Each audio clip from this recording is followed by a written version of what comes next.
சிகரம் தோட்டும் இலகரம். வாழ்க்கை என்பதே போராட்டம் தான்.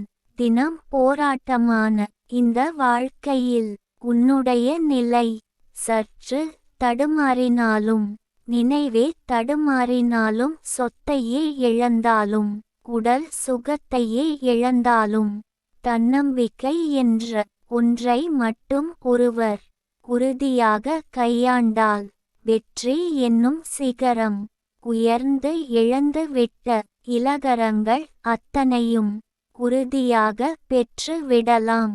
இன்று நாம் வாழ்ந்திடும் இந்நாட்களிலேயே தான். கவிஞர் ந. முருகேசன் ஓசூர். கவிதையை படியுங்கள், பாருங்கள். மறக்காமல் லைக், ஷேர், கமெண்ட் மற்றும் சப்ஸ்கிரைப் பண்ணுங்க.